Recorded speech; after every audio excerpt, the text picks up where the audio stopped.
We are so excited that you could join us today for our home buyer seminar presented by the M&M Team Realty. If you'd like a copy of this presentation, there is a QR code. Just go ahead and scan it, and you will have your very own copy. I'll give you a couple of minutes to take care of that, and then we will get started. Got it? Perfect.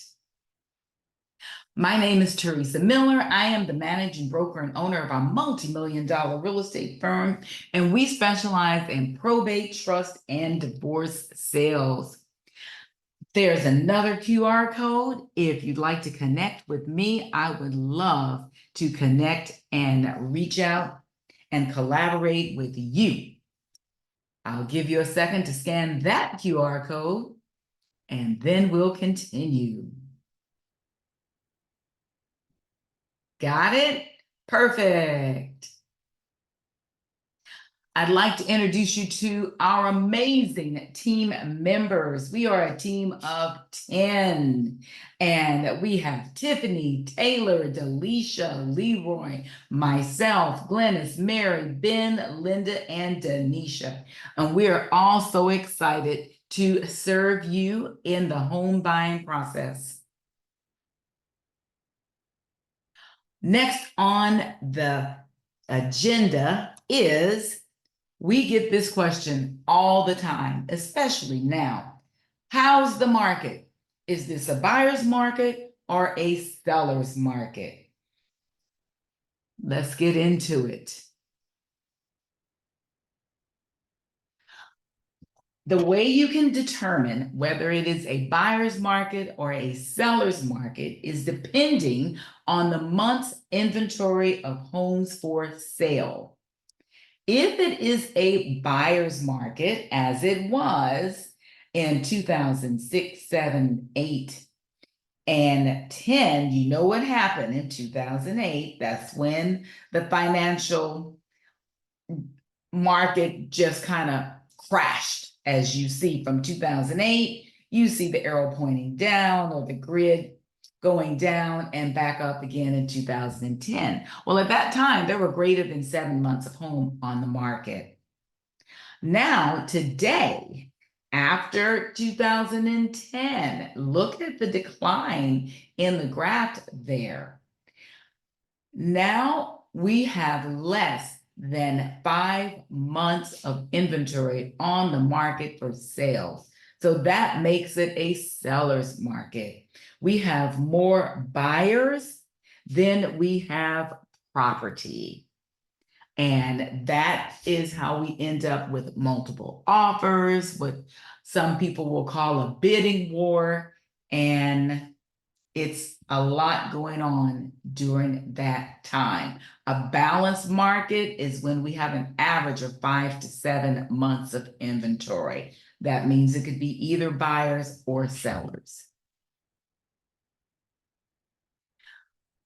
Inventory is increasing. I am creating this video on August the 28th, 2024. So I'm not sure when you will be looking at it, but today is August the 28th, 2024, and it's 12 noon. If you look at this graph, in January, there were about 3 months of inventory. February was around 2.9. In March, we started to climb 3.2, April 3.5, May 3.7. And as of June, we were at 4.1 months of unsold inventory of existing homes at the current sales pace. So buyers, if you're out there looking, I would recommend, let's go. Homes are sitting on the market just a little bit longer. Here's another graph of the median days on the market. And if you look from January of 2022, and you see it started to decline, it was around 30 days around May. And then look at January of 2023. they were up to 72 days. And then come again, look at January of 2024, they were up to 69 days. And if you look at July, we're at averaging median around 50 days. So you do have a small amount of time to think about what it is that you want to buy. Sellers are receiving fewer offers. The average number of offers received on the most recent sales. And again, this is showing you the graph from June of 2023. We had 3.5 to June of 2024. We have 2.9 offers. That still does not mean that you can offer pennies on the dollar, and we're going to get into that. What I want to talk to you now is reasons why you should work with a realtor. Let's start with, do you know the difference between a realtor and an agent? A realtor is someone who is a member of the National Association of Realtors. We are governed by a higher standard code of ethics. We take on more training so that we can be the best that we can be for you. All agents are not realtors, but all realtors are agents.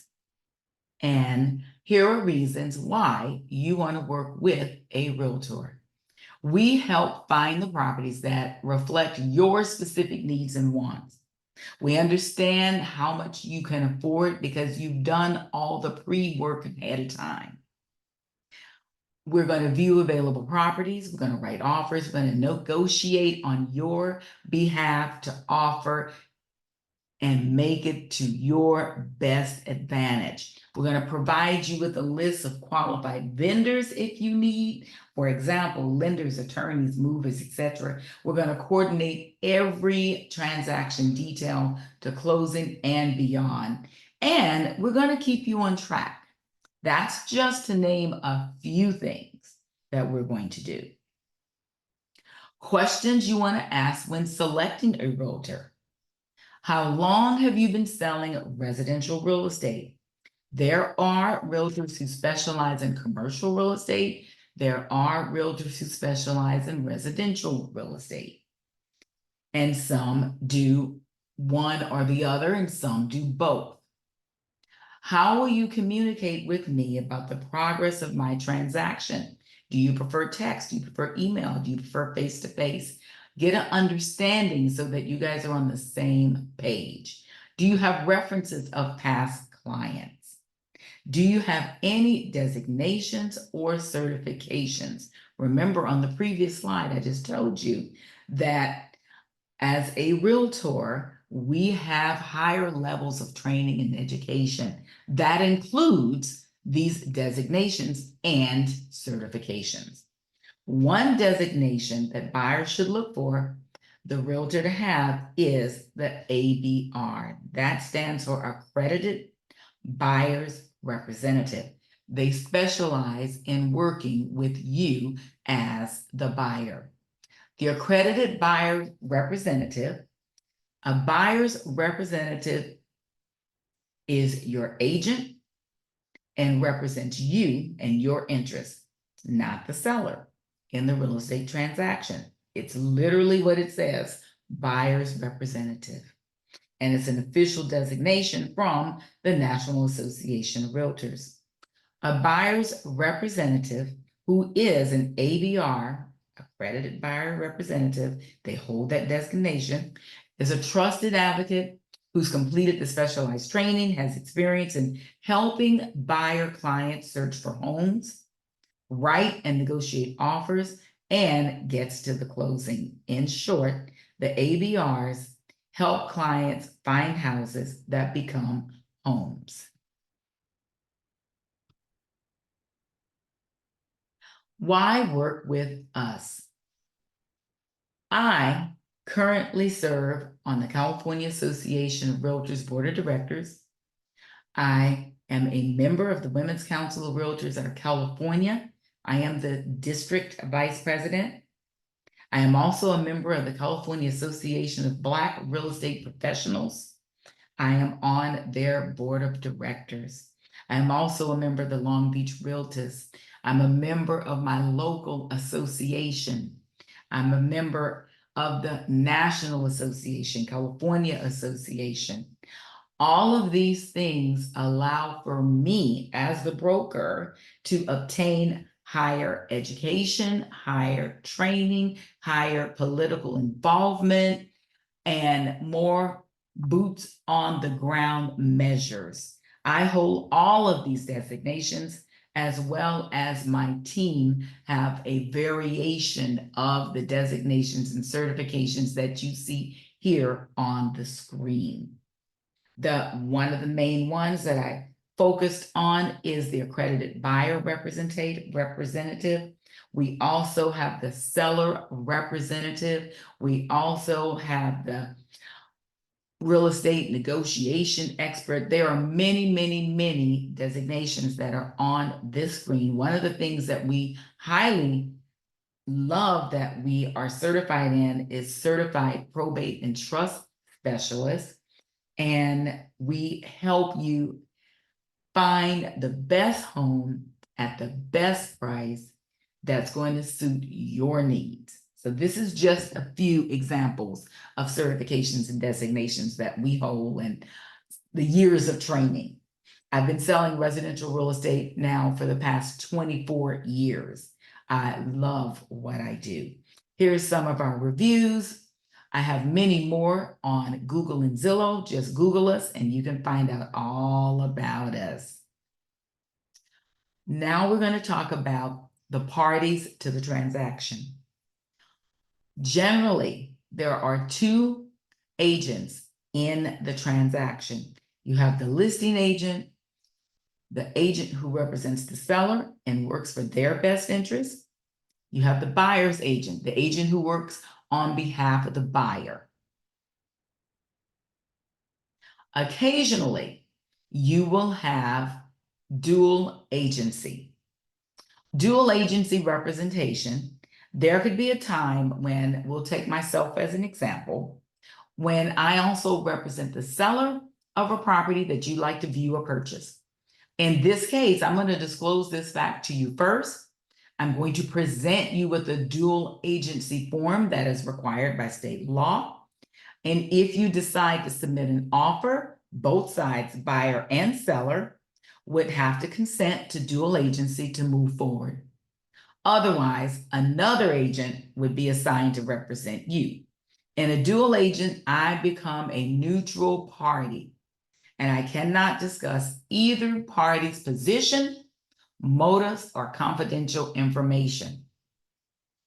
It is also possible that I may have other buyer clients who are interested in the same property. And again, in this case, you'll be treated honestly, ensuring that your confidential information is never shared. Also, as the broker owner, I have agents that work under me.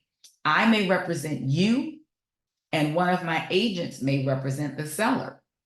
Even though we are two separate people, it's still considered dual agency because they work under my brokerage and I am the broker of record. If that happens, whenever that situation arises, we make sure that you fully understand. Let's talk about customer or client and what's the difference. I can see you, I see your heads, I see that question, that puzzle. If you are a customer, we maintain the loyalties to the seller. Tell the seller all they need to know. Keep information about the seller's confidential. Focus on the seller's property. Provide just the facts. Remember that show? Just the Facts. Dragnet, Just the Facts. Only provide price information that supports the seller's listing price. Protect the seller. Negotiate on behalf of the seller. You're getting the picture here, right? attempt to solve problems to the seller's advantage and satisfaction. Because you are a customer. You called me on Zillow and you said, Theresa, I want to know about your listing at 123 Main Street. Well, I'm going to tell you just the basics, just the facts. If you are a client, you are my client, I am going to pay full attention to your needs. I'm going to tell you all that I know about the seller based on what the information that has been given to me. I'm going to keep your information confidential. I'm going to focus on choices that satisfy your needs, provide material facts and professional advice, provide price counseling based on comparable properties and their professional insight, protect and guide you, negotiate on your behalf, and attempt to solve problems to your advantage and your satisfaction. You may be thinking, well, Theresa, how do I get to be your client? I'm glad you asked that question. We're going to talk about buyer agency and the different types. There are several different types. They're exclusive, they're non-exclusive, a little combination of the both, and our client relationship. I choose to work in an exclusive relationship. I choose to be your number one. I am your ride or die. I am your right arm. I am your wife, your husband, your mother, father, sister, brother, whomever is close to you, your significant other, whomever is your number one, your go-to person. That's me. That's why I choose to work in an exclusive buyer agency relationship. This provides integrity for me and you. We're going to work together. I don't have to worry that if I went to the movies on a Saturday and you weren't able to reach me, that you're out with Mickey Mouse looking at homes and writing offers. Because we are a team. We have integrity, loyalty. I am loyal to you and you are loyal to me. I'm obligated to act solely in your best interest, not mine. Disclosures, full honest disclosures of all information regarding the transaction. Confidentiality, what you tell me is a secret. It goes to the vault and is locked and the key is thrown away. Will not reveal your confidential information during the transaction and beyond. And accounting. Prompt accounting, monies, documents, part of the transactions. Great news for us. In a transaction, we do not handle money. Your money goes directly to escrow. Directly to escrow. We do not handle any money. Fiduciary care, protection from foreseeable risks and recommend expert advice or assistance when you need or when your needs exceeds my expertise. I know where to find the answer. I know who to contact to get the answer for you. That is an exclusive relationship. I'm working behind the scenes for you. Now that we know that, I know that you guys have been listening to the media, the news, social media, everywhere, and everybody is talking about the lawsuit. What happened? Why do we have a lawsuit? Real estate agents are not going to be paid the way they were, and all of this and all of that. Well, what happened in simple terms is a group of people got together in another state, and they felt that realtors and the National Association of Realtors, that association, remember I told you that's one of the largest trade associations in the nation. They felt that they got together, they were misguiding, misinformed, missed everything to the sellers, and the sellers didn't know that they were paying the buyer's agents their chickens. They didn't want to pay the buyer's agent their chickens. And by it being in the multiple listing, they were colluding, cahooting, and doing shenanigans. Well, that was not the case. However, that group of people decided to bring this lawsuit, And those attorneys in that state decided, okay, we're going to do what we need to do. And so they won that lawsuit. And they made some demands or requests that we do things differently. The demands or the requests that we do things differently, the National Association of Realtors said, okay, let's work together. What can we do so that everything is even more transparent than it already was? So that involved two things. And I'm literally going to read this slide to you. It says, buying a home is one of the largest financial transactions most people will ever undertake. Agents who are realtors are a trusted source of advice and stand ready to help you navigate your home buying journey and make the choices that work best for you. The National Association of Realtors' recent settlement has led to several changes that benefit home buyers, and we want to clearly lay them out for you. Here's what the settlement means for home buyers. It's two things. You will sign a written agreement with your agent before touring a home. Before signing this agreement, you should ensure that it reflects the terms that you have negotiated with your agent and that you understand exactly what services and value will be provided and for how much. The second part of that is that the chickens that are offered to the buyer's agent cannot be put in the multiple listing service. And I use chickens and I am referring to compensation. So the offer of compensation cannot be put in the multiple listing service. If you don't know what multiple listing service is, that is a data warehouse where all of the homes that are for sale are put in there for everyone to see them, whether you are a buyer looking on Zillow or Realtor.com, Homes.com. Those homes get out there by syndication through the multiple listing service. Whether you are buyer's agent or a seller's agent, that information is there for you to go look and see and select the homes that you want to view. So that is the result of the NAR settlement. I talked about the other screen about a buyer's representation and broker compensation agreement. This is the form that most recently came out. Again, I'm making this on August the 28th, 2024. So if you're watching this in the future, it is possible that this form could be revised or updated or changed.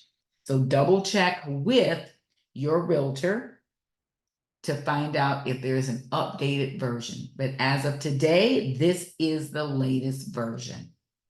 This form is going to spell out everything that we're going to do.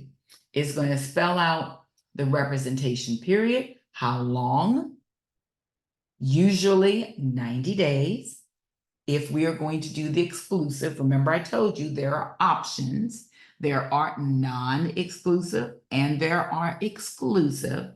I choose to work with my buyers in that exclusive relationship. So that's why I'm sharing the information on the exclusive side. The second thing or the second term we're going to negotiate is the buyer's obligation to pay the broker and how much. Prior to the settlement, the buyer did not directly have to pay the broker. The negotiation was negotiated between the listing agent and the seller, and the listing agent would offer compensation or chickens to the buyer's broker. It was the listing agent that pays the buyer's broker. Now, after the settlement, it is the seller and the buyer negotiating to pay or not pay or how much to compensate the buyer's broker. And remember, compensation remains fully negotiable. It always has been. I, as a realtor, must abide by the Realtor Code of Ethics and have clear and transparent discussions with you about my compensation. Written agreements, which is buyer's representation, broker's compensation agreement, apply to both in-person and live virtual home tours. That means we're going to go together. We're going to look at homes. If you are going to an open house, and for example, I'm not there, I couldn't be there for whatever reason. When you go to the open house, if you're only looking at the open house, you're asking about the information on the house, or if you don't know me yet, and you're asking that listing agent about the services they provide, you do not have to sign an agreement before touring the house. Okay? Let's talk about that transparency of compensation. There are 3 scenarios after we have signed our buyer representation agreement. Scenario number 1 is that there is a full cooperating offer of compensation from the seller. Remember, the National Association of Realtors settlement did not say, I repeat, did not say the seller cannot contribute to or offer of compensation to the buyer's broker. It just cannot be listed in that data warehousing in that multiple listing.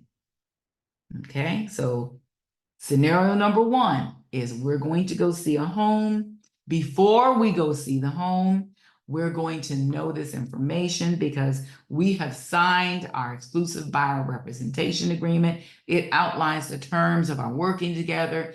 It includes the compensation for the services that will be due from the buyer at closing. Now, buyer at closing, again, doesn't mean that the seller cannot cooperate and contribute to that compensation for the buyer's agent. It just cannot be listed in the multiple listing service. It's going to be negotiated with all of our other terms and contingencies. So scenario number 1, yes, there's a full cooperating offer of compensation. Scenario number 2, no, there is no cooperating offer of compensation from the seller. The seller said, no, I'm not giving any chickens to the buyer's broker.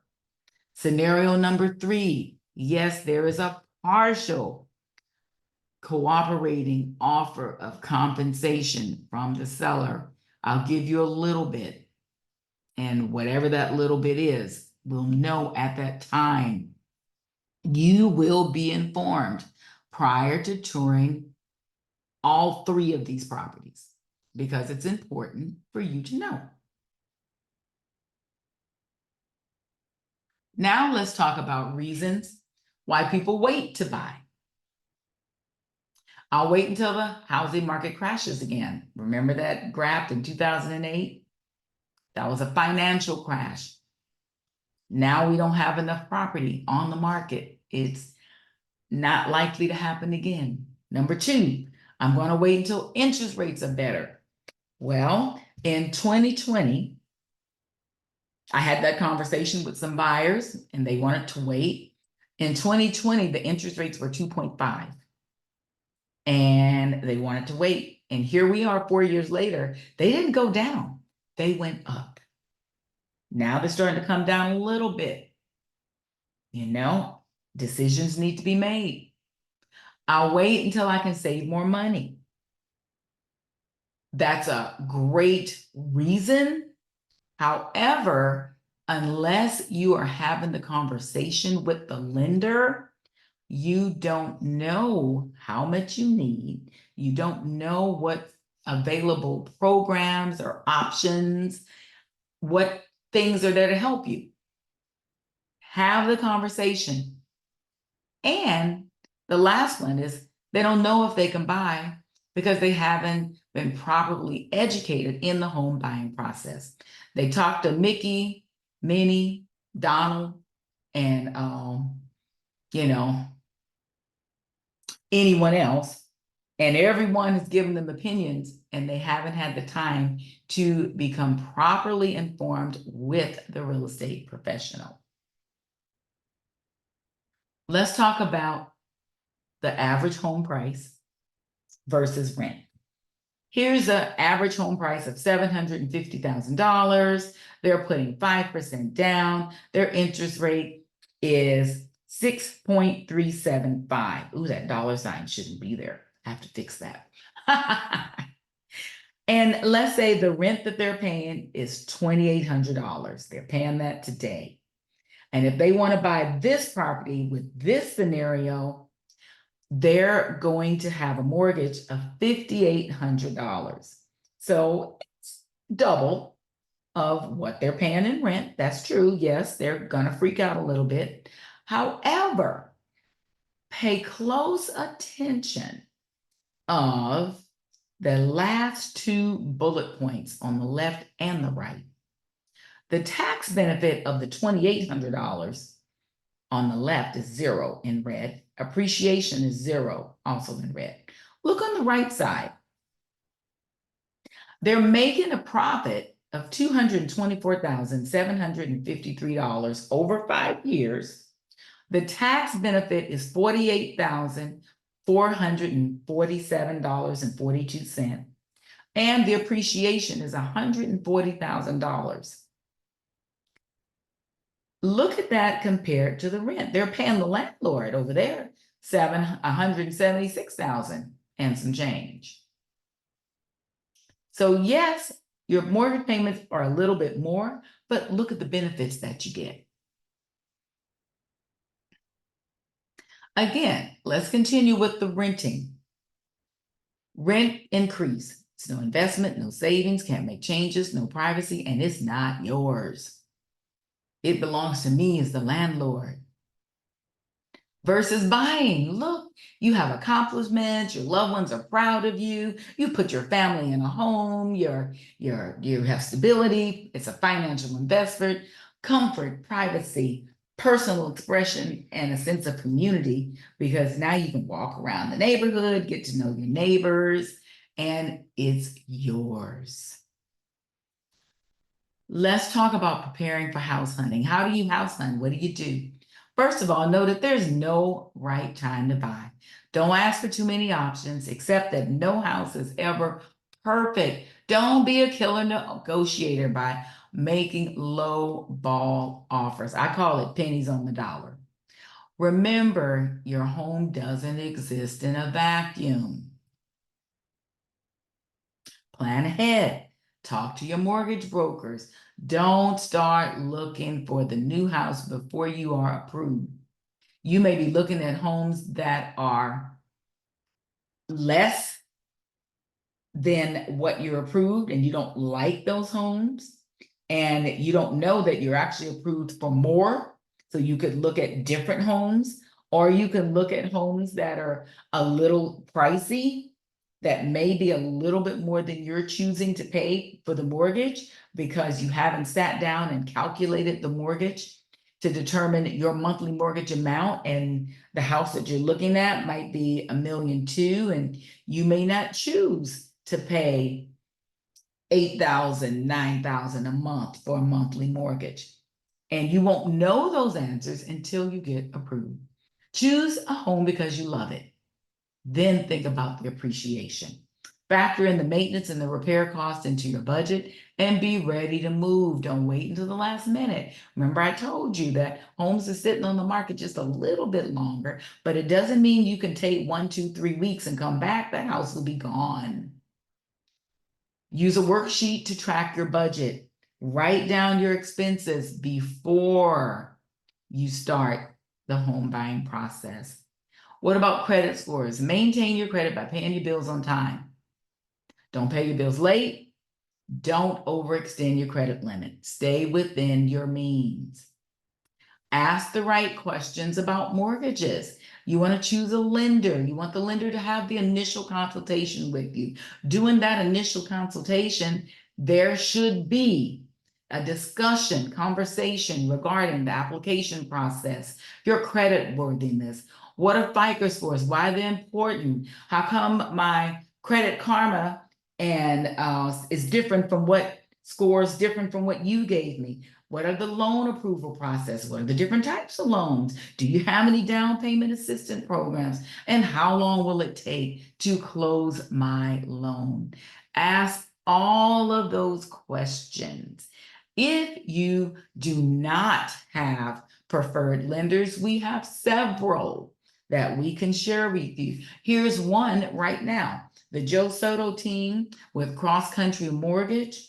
He is the originating branch manager. Here is a QR code to gather his contact information and reach out and start having those conversations. If you have a credit union, if you have your own bank, all of those, reach out to them, reach out to Joe. That way you can compare and select the person that's right for you. Now we're going to talk about some federal and state fair housing. There are protected classes. The law prohibits housing discriminations based on 7 protected classes: race, color, sex, religion, national origin, familial status, disabilities. And guess what? California adds to that, and California offers additional protection: age, ancestry, sexual orientation, gender identity, gender expression, genetic information, marital status, source of income, immigration status, primary language, citizenship, military and veteran status. How does this impact our housing search? Questions like, is the neighborhood safe? How are the schools? Who lives here? Tell me about the crime in the area. I repeat, I cannot give you my opinion, but I can suggest the best third-party websites and other helpful resources so that you can form your own opinion about whether a home or neighborhood is desirable. I'll never make assumptions about where you want to live. You may perform your own research and communicate your preferences to me. You will be shown any home in any neighborhood that fits your needs, your preferences, and your budget. Here are some questions to ask about the neighborhood. Remember, is it close to your favorite place? Remember before I just talked about, is it safe? I'm going to tell you to inquire with the local PD. Is it economically stable? Is it a good investment? Do you like what you see, and where are the schools? Those are things that you want to ask yourself about the neighborhood. Do you like it? If you don't like it, we're moving on. Are you going to buy a single family home? What's important to you? A pool, no pool, attached garage or not? A large yard or a small yard? Open floor plan or not? Do you want a fixer? You want something move-in ready? They used to call it turnkey. Do you want 2 stories or not? I lived in a 2-story home. I ran a marathon. When I came home, I went up those 2 stories and I stayed up there for 3 days. My legs hurt, didn't want to come down. So for me, my preference is no more 2 stories. Do you want a large home or a small home? How many bedrooms? How many bathrooms? Do you want a family room? What do you want? Are you buying a condo or are you buying a townhouse? It's another option.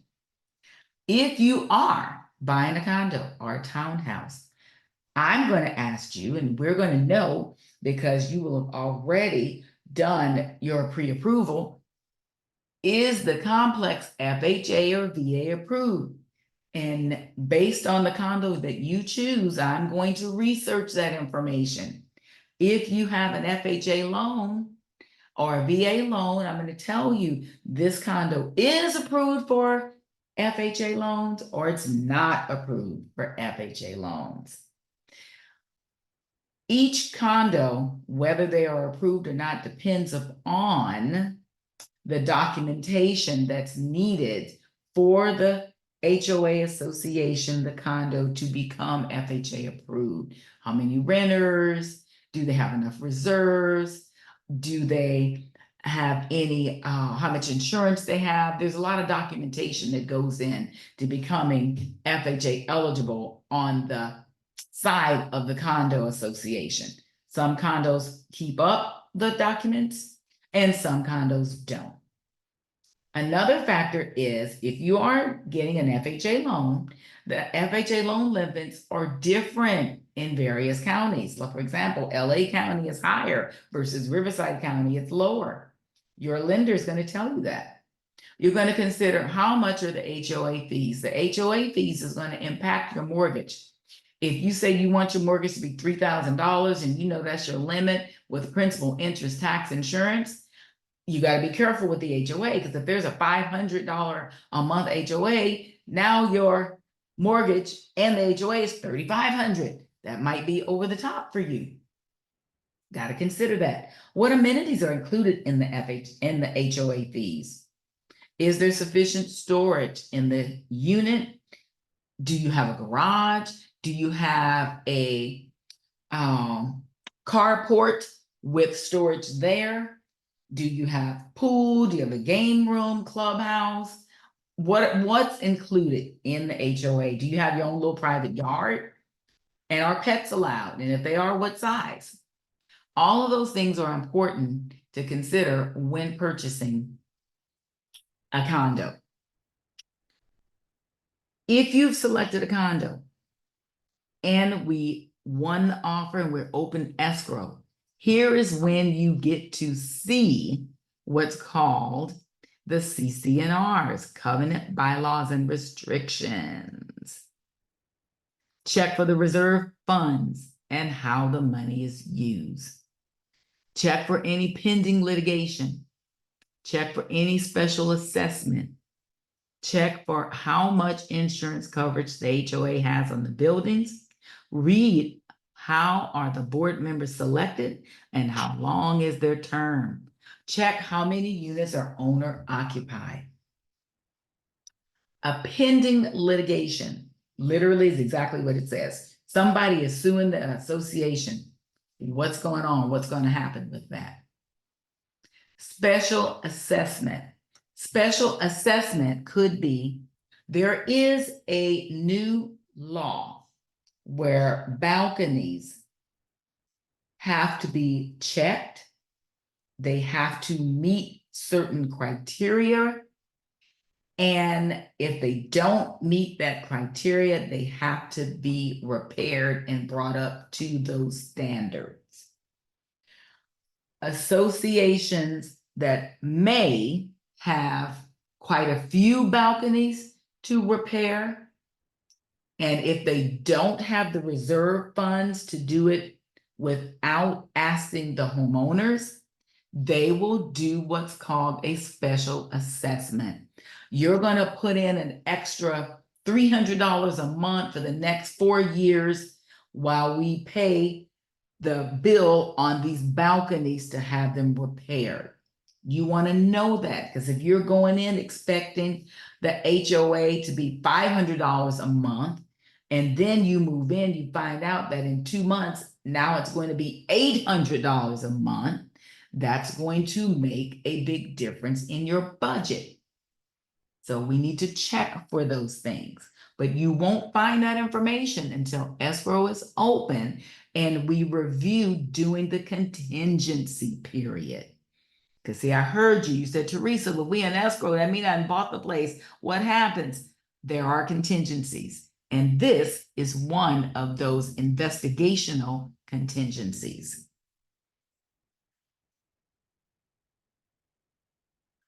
This is another one, the home inspection.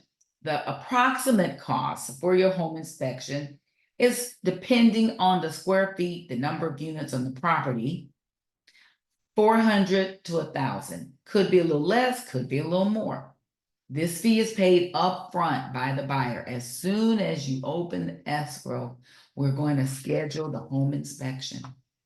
Remember that the property is sold as is. And also remember that just because the property is sold as is, it doesn't prevent the buyer from obtaining a home inspection or other investigations, mold testing, or plumbing, or electrical, or etc. You can still do those things. Appraisal and taxes. The appraisal, again, the cost is approximately $400 to $600 paid up front by the buyer. Your lender is going to order the appraisal and tell you the cost. Even if you waive the appraisal contingency, you may still have an appraisal completed. And again, that cost is upfront. You could also receive a supplemental property tax bill. After you close escrow, you may receive a supplemental tax bill. If you have an impound account, you're going to send this bill to your mortgage company and they will pay it out of that impound account. I'm going to talk to you more about why you may have a supplemental tax. It's time to write an offer. You've done all your homework and you've done everything. Now it's time to write the offer. Number one, remember I told you about those protected classes a few slides back. Do not submit buyer's letters or photos.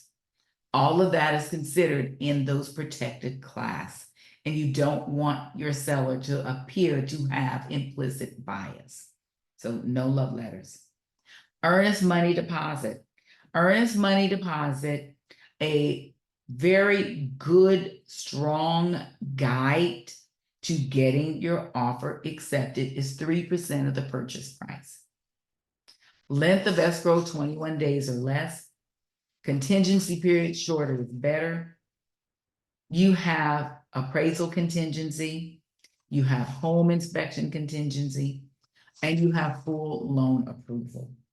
Try and do those as less as possible. 7-day appraisal, 7-day home inspection, and 10-day loan approval. And the reason why you can do a 10-day loan approval is because you did your homework up front. You did everything that you needed to do up front. So now you don't have to wait for the lender to do that process because you're already there. Your home warranty. Can the buyer pay? Can you as the buyer pay instead of the seller? Yes, of course you can. Generally, we ask the seller to pay for the home warranty, but remember, we're trying to write the winning offer. So if you offer to pay your own home warranty, $300, $400, $500, $600, maybe $700, depending on, again, square footage, what your options are, you'll get to review all of that and decide. Termite report. Termite report is only required for VA loans, and that's the report, not the work. That's the work, the report, not the loan. Not the, I'm sorry. There was some noise in the background. So that's the termite report, not the work. Next, the escrow.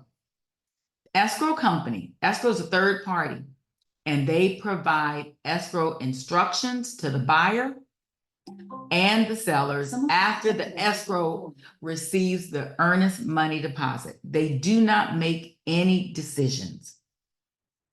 The title company, title insurance. Title insurance provides protection, proof of clear title on the property. The preliminary title report will show if there are any liens on the property that must be paid by the seller prior to the close of escrow. Let's talk about seller disclosures given to the buyer during the first week of opening escrow. These documents will disclose everything that the seller knows about the property. Please take the time to read each document, ask questions. If you're unclear of anything that the seller writes under disclosures, take the time to ask. Here's an example of seller disclosures. Transfer disclosures, we call it the TDS. The seller property questionnaire, we call that the SPQ. Next, you're going to obtain your homeowner's insurance. Make sure to have enough coverage to include the content of your home as well as the property. Buyers can bundle with their car insurance to get a great rate.